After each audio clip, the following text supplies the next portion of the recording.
How many times would you swipe to find Mr. Right? According to a 2023 Pew Research survey, 3 in 10 U.S. adults have used an online dating app. Some of the users' top reasons? Meeting people outside their friendship circles and being able to evaluate someone before you meet them. Being able to get to know your date online before meeting them in person can give many people a sense of safety. A new crop of social media groups is using crowdsourcing to help with that virtual pre-screening, but it's all dedicated to raising red flags. Reporter Lauren Trager has an in-depth look at this dating phenomenon and your rights when it comes to posting online.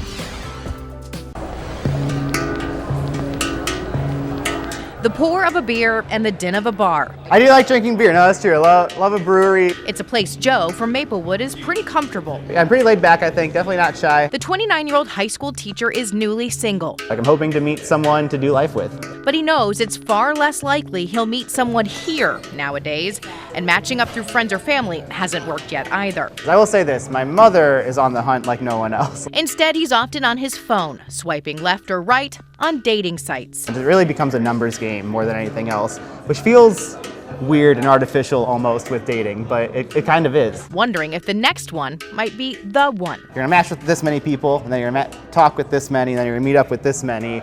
And so in order to find someone with whom you have a connection, you really have to try that with a lot of people. Can I show you this Facebook? But he was surprised when we showed him this recently. The top comment is, he's been posted before with bad reviews. Like it's a Yelp site for men. A Facebook page called Are We Dating the Same Guy St. Louis? Kind of weird. With more than 50,000 women from the region posting their dates, their boyfriends, even their husbands to see if someone else is dating them or has dirt on them. I hope I don't. I don't think I've never given anyone reason to post me, I don't think. I know I haven't. I have no reason that I'd be on that. St. Louis's page isn't the first, but has been exploding with members in the last 6 months. It all started in New York last year, and now similar sites have popped up all over the country and the world. Women post men they know or plan to date. We're blurring them since we haven't independently verified the posted information.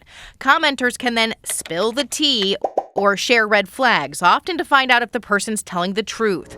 Upwards of 25% of users on the dating app Tinder, for example, are already in committed relationships. Each group has specific rules. First of which, don't share the post. No last names or personal information. It's about protecting women, they say, not judging men. If someone's being dishonest about something a little more surface level, what else are they being dishonest about? Come on.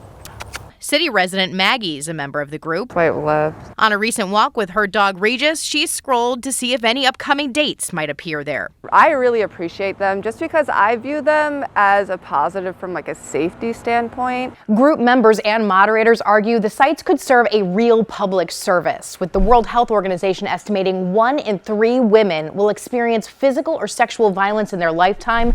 The groups could serve as a significant warning. They could be an unsafe person, and I kind of see it as like empowering almost.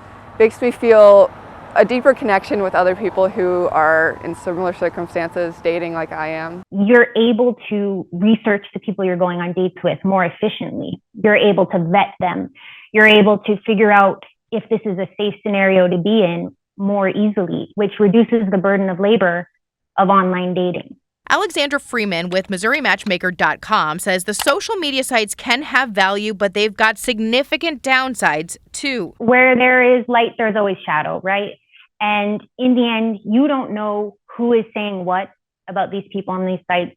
You have no way of knowing if these people are being deceptive. Legally, there are potential issues for both the women posting and also the men who are posted about. Michael Pelagali is an attorney whose firm is now specializing in these types of sites. There are times when these groups can be used inappropriately to either defame someone or cause unnecessary harm. And we've been contacted by individuals posted in these groups who have lost partners, romantic partners, because of this. They've been questioned by their employer. And the groups, often meant to be private, do often get back to the people posted about. So often that being posted on one of the groups even became a Halloween costume. The groups in and of themselves are completely legal within the bounds of the law and the First Amendment. It is when someone who posts in that group commits defamation. That is when the line is crossed. To stay out of trouble, Keep your posts truthful and accurate, and yes, proceed with caution, knowing that those groups do not outright protect a woman posting. sometimes seeing the worst Yes, me and Regis. makes Maggie think of just sticking it out with Regis instead. Sometimes it can feel like that, especially seeing those groups, but I'm trying to stay hopeful. So she keeps swiping. You know, I'm still out there. I'm still looking. You know, it's sad that it has to exist, but I kind of get it. Meanwhile, Joe says he's making it a goal never to be posted on Are We Dating the Same Guy? I would point that to the man and be like, you got to change some behaviors, dude. Instead, he likes the other Facebook page we showed him, Vouched Dating, That's very cute. where women post men they'd actually recommend. That's cool. I like that. Perhaps being posted there would land him the love of his life. And there have been some real success stories on both of the sites. One of the positives people told me is that it can really be a place of community. However, the lawyers we spoke to say defamation most often occurs not on the original post, but in that comments section. We reached out to Meta and the moderators of the pages, but we haven't heard back. In St. Louis, I'm Lauren Trager.